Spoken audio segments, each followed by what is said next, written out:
can't go there. And I too much think of it. So I was delivering one day in a different town, and I had a late pickup. So I had a few hours to spare. So I'm like, I'll just drive over to the next town. It's like 12 minutes away. Like, I'll just go to the Walmart. You can always kill time at Walmart. I drive over to the Walmart. I walk in, and the looks I got made me immediately turn around, go back to my truck, and drive, a little 12, 13 minutes back to the town that I was in. And I parked in an abandoned parking spot, and I just sat in that abandoned parking spot for like 2.5 hours. And yeah, she's like, I'm sorry, but that's just the way they are. And then when I went to Wisconsin, I was cool. I always delivered to the rural areas, but then I had a guy, talk to me crazy, like, just real crazy. Anywho, and now I'm here, and it's a route that I can't do because I'm black. And it's not because I can't do the route, it's because of how the people in that town act, or how how drivers have been treated in that town, the same color as me. So now they just stick to putting people in that town that look like those people. And that's so crazy, because it's 2024. It's so crazy. But yeah, it's crazy. All right, Shalom, this is Gamali Olive, Great Millstone, Atlanta. I want to give all praises to YAHAWAH, BAHASHAM, YAHAWASHI, BAHASHAM, Kakudash. Double honors to the elders and apostles of Great Millstone. Shalom to all the Akim pushing out this truth and sincerity. It's a quick lesson. I don't quite have a title for this yet, but excuse me. This is gonna be going into basically a response to this video right here, which this lady, the video spoke for itself, but she couldn't go into sundown towns. She works FedEx. There's a lot of routes that she's not able to deliver to because of racism. Because the so-called white people, the Edomites that live in those areas, and that's a part of the that's what I want to name this. Racism still exists today. Sundown towns, because she even said it's 2024, and this is still so-called racism is still well alive and present. Okay. And she, here she is. She's not able to deliver to the she's not able to deliver to her routes, okay, because she can't be there after a certain time. She can't be in certain areas after a certain time. Now, I don't know what city she's in. I don't think it said her particular area or state or city, but the point being, and I can almost guarantee she's in, or no, I think she did say, what did she say? She's in, did she say Minnesota? I can't quite remember. I think she did actually mention her city. Anyway,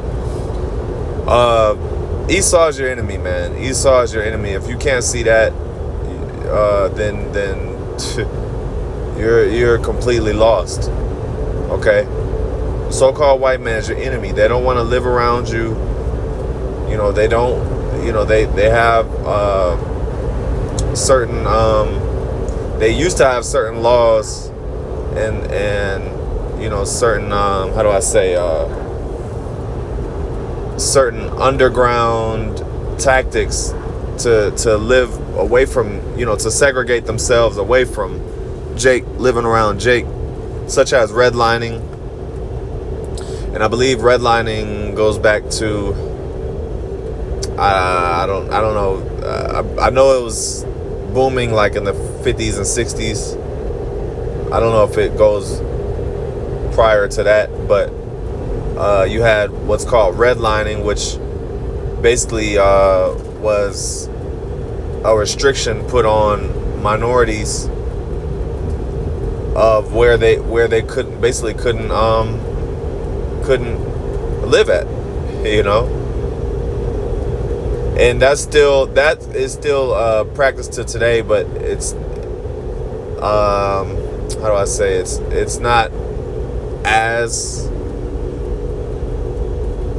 bad as it used to be, but the banks do still deny a lot of jakes. They did a study where they did a lot of experiments where, you know, you'll have so-called white family and a so-called black family, and they'll have the same credit score, same, you know, same status, you could say, financial status and financial whatever you want to call it. But the reason why they they'll have the same details, but then they'll apply for the same house or whatever it is, but then the white family, so-called white family, will get it. But that's the hatred that Esau has. He doesn't want to kick it with you. He doesn't want to live around you, you know. And we partially understand, being the truth, we partially understand why Esau doesn't want to be around you niggas either. Because really, honestly, niggas are low vibrational, man. You know, no one really wants to live around niggas. You know, you got some decent so-called black people, but then you have niggas, okay? And yeah, so Esau doesn't want to get with you, man. He wants to stay in his own. He wants to stay with his own people, and that's actually the true definition of racism. And I'm gonna get a precept in a minute, but that's the true definition of racism, is basically tending to your own kind. That's all racism is. You're just tending.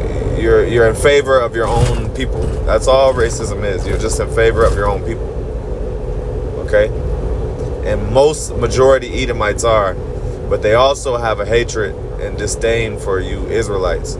So it's Ezekiel 35:5. It says, because thou hast had a perpetual hatred and hast shed the blood of the children of Israel by the force of the sword in the time of their calamity and the time that their iniquity had an end. So yeah, Esau has had a perpetual hatred for Israel, Jacob. It's been an ancient and forever hatred. It says, therefore, as I live, saith the Lord Yahawah, I will prepare thee unto blood, and blood shall pursue thee. Sit thou hast not hated blood, even blood shall pursue thee. Okay, so yeah, the Lord is gonna prepare Esau unto blood. Okay, what's that? Revelation 13:9, where it says, he that killed with the sword must be killed with the sword. So the Lord is going to prepare him unto blood. Okay? But there's still real deal Edomites out here that still hate you, man. It's just a lot of them are good at faking it. A lot of them are, soft. A lot of Edomites in the inner cities, you know, they're a little bit passive. You know, they're a little bit watered down Edomites, man. You know, their hatred isn't really there because they've been desensitized to being around you niggas. But you got a lot of Edomites in the country, and they are real deal devils, man. They support Trump. You know, they believe in segregation. They have a sundown town. You better not be there after sundown, man, or else you'll have an issue on your hands. Matter of fact, the girl, I think the woman said, she had walked in a diner or something, and everybody was looking at her, man. You know, that same woman, she said she walked in a diner one time, and basically everybody was looking at her like, like, why are you here? So yeah, man, this is, racism is still kicking today, man. It's still alive. All right. Let's see. And Esau is our natural born enemy. You know, and you can go into Genesis 25. You know, it goes into how they were, you know, you had Jacob and Esau, but they struggled in the womb. You read,